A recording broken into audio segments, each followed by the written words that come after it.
Primeira vez também que acontece isso.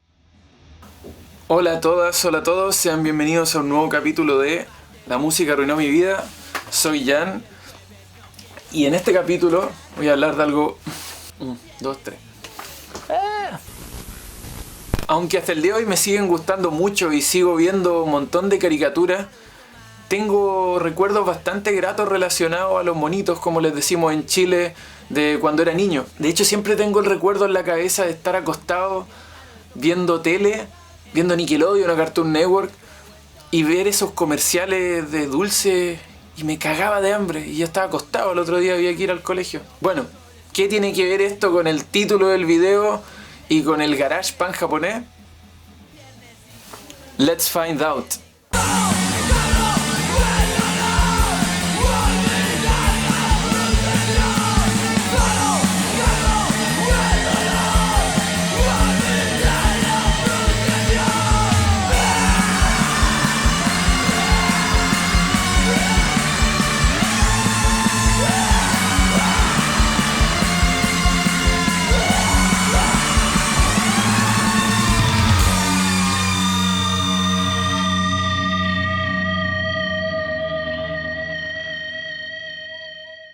A principios de la década de los 2000, pareciera que el mundo occidental entró en un proceso de japonización cultural, por llamarle de alguna manera.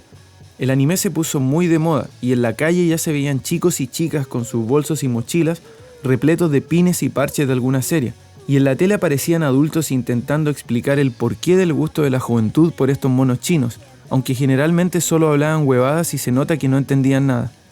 Recuerdo incluso que años antes el estreno de series como Ranma Medio fueron polémicas en países como Chile, en el que se intentó censurar este anime porque, según las autoridades siempre conservadoras, promovía la homosexualidad entre los niños. Actualmente suena como una locura, pero existieron muchas situaciones iguales o más ridículas por estos lados. Pronto las productoras de programas infantiles y juveniles se subieron al carro de la nueva tendencia, la sección Toonami de Cartoon Network, en donde pasaban series como Samurai X, Gundam Wing e Inuyasha, se volvió muy popular. Y un naciente género de animación no japonesa, pero con influencias estéticas del anime, tomaba fuerza. Salieron varias series así, y con distintas calidades. Estaban las que tomaban influencias más que nada culturales y las integraban a su argumento de manera magistral, como es el caso de Samurai Jack. Otras que iban más por lo visual e intentaban lucir lo más parecido a un anime, como Espías sin Límites o Martin Mystery. Estaban las que agregaban vagamente elementos orientales como Robot Boy, y existieron también las más experimentales y arriesgadas, que terminaron siendo bastante más complejas de lo que parecían, como Code Lyoko. La lista es larga, y habían series para todo gusto y segmento. Eso hace notar qué tan fuerte fue el boom japonés para la industria de las caricaturas en Occidente. Algunas me gustaban mucho, como los Teen Titans, que en ese tiempo, recuerdo, fue bastante criticada, sobre todo por los comiqueros fanáticos de la obra original. La animación no es muy buena, pero para ese tiempo me pareció algo muy fresco. Es curioso porque ahora los que ya están viejos y sienten nostalgia por esa serie de los Teen Titans parecieran odiar a los jóvenes titanes en acción, y yo en realidad creo que son bien buenos. Pero esto se llama La música arruinó mi vida, no las caricaturas arruinaron mi vida, o las caricaturas no japonesas influenciadas por el anime arruinaron mi vida. Así que vamos a lo que vinimos. You guys even have a death metal song, don't you? You know, death metal. Ah! Death metal, ¿no? La canción de entrada de esa versión de los Teen Titans fue interpretada por el dúo japonés Puffy, que fue un invento de la compañía Sony a mediados de los 90 y que resultó ser un éxito. Han sacado un montón de discos y musicalmente han pasado por muchas etapas, pero si tuviera que describir sus influencias diría que corren desde el J-pop más clásico hasta el pop rock sesentero e incluso el sonido breakbeat, que me recuerda el soundtrack del Jet Set Radio, compuesto por Hideki Naganuma. Los genios detrás de los temas del dúo son el famoso Tamio Okuda y Andy Stammer, que tocó en un grupo llamado Jellyfish. Su popularidad en Japón llegó a tal punto de que condujeron su propio programa de televisión, con invitados importantes como Judy and Mary y Gact, también con invitados internacionales como Lenny Kravitz y Sylvester Stallone. La producción de la serie Teen Titans encargó a la banda la responsabilidad de crear la canción de intro de la serie. Las cabras habían ganado algo de popularidad en el occidente, realizando un par de años antes una gira por Estados Unidos y Canadá. Allá rebautizaron su nombre como Puffy Ami Yumi, luego de que el rapero y productor Puff Daddy las demandara por el uso del nombre. El tema me gustaba harto. Es bien garachero y tiene guitarras surf con teclados tenebrosos que me suenan a Scooby-Doo. En comerciales a veces mostraban el clip completo de la canción, y la parte más bacán era cuando cayó un rayo y aparecía un tipo rockero con una chaqueta de cuero y que hacía un solo de guitarra bien exagerado, para terminar lanzando su uñeta a la cámara. Ese guitarrista loco resultó ser Seiji, líder de la insigne banda de garage punk de Japón, Guitar Wolf. Además de eso, compuso el tema junto a Stammer. En el clip, al terminar su solo, Seiji da la espalda a la cámara y en su chupa de cuero se ilumina algo escrito. Si pausamos el video y leemos con atención dice: "Para Seiji, tú eres un verdadero rockero. Con amor, Joan Jett".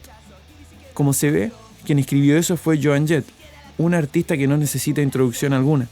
Firmó la chaqueta de Seiji en los camerinos del Nippon Budokan en el año 2003, y el logo de la guitarra la cita como una de sus influencias más grandes al momento de rockear.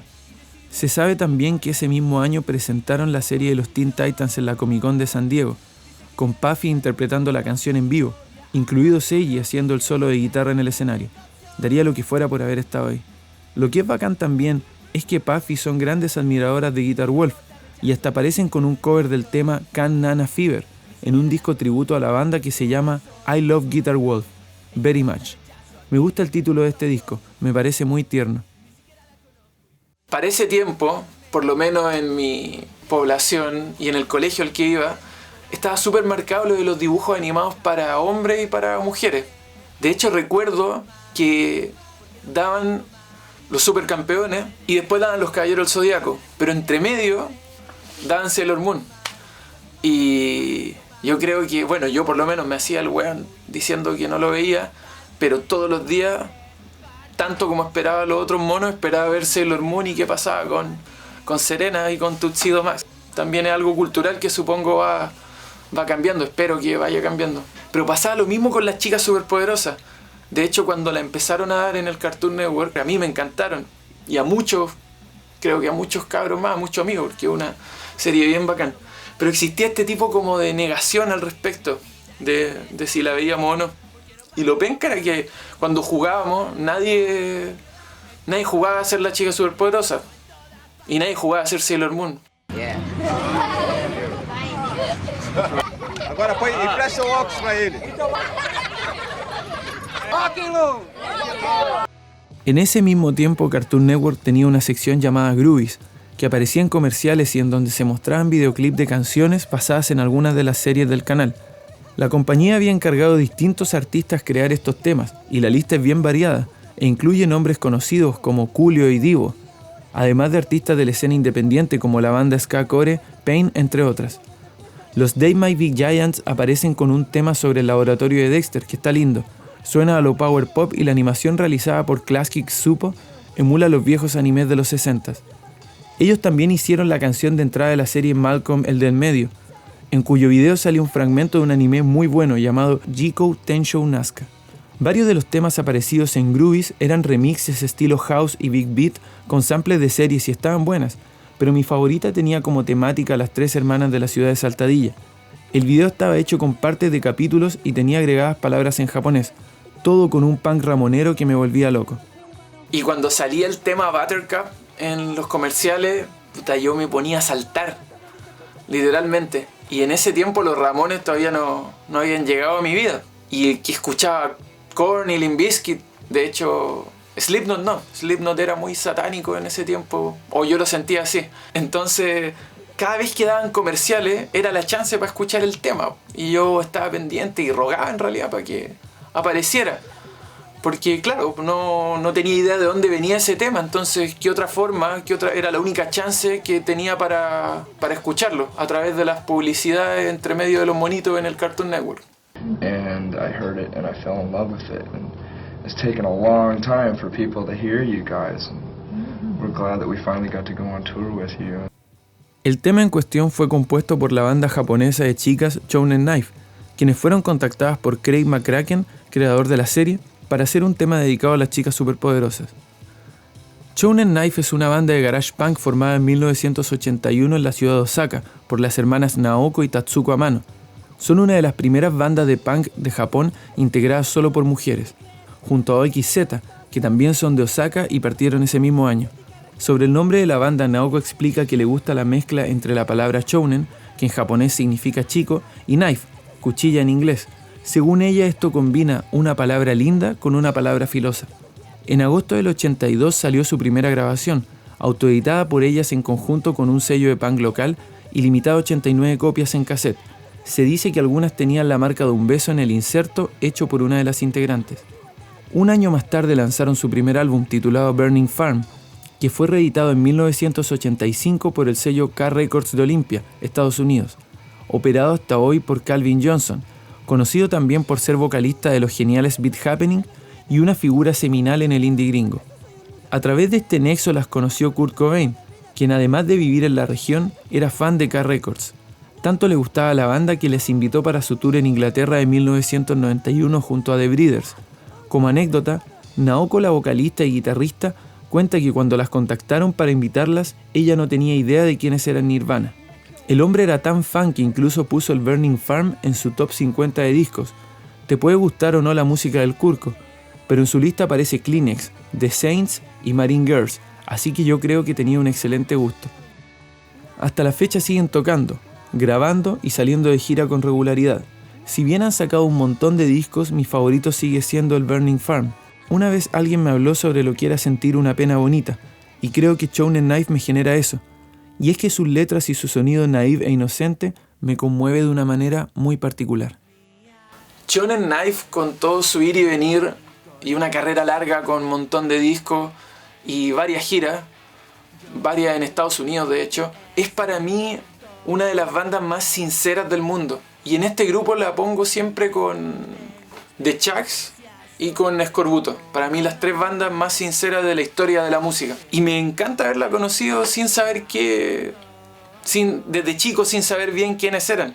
Me pasa lo mismo con Guitar Wolf, que supe por un solo en realidad en ese tema de Puffy quién era.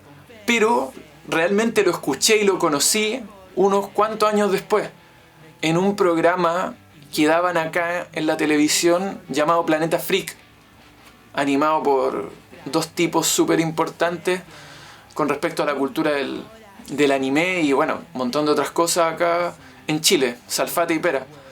Y en este programa comentaban películas de todo tipo de factura. De hecho mostraban estas versiones turcas de Superman y de la Guerra de las Galaxias. El programa era una locura. Y en ese programa hablaron, cuando yo estaba entrando en mi adolescencia, de una película llamada Wild Zero en realidad, de zombies espaciales, en la que los protagonistas son Guitar Wolf. Pero eso ya es harina de otro costal y material para un próximo capítulo. ¡Chao!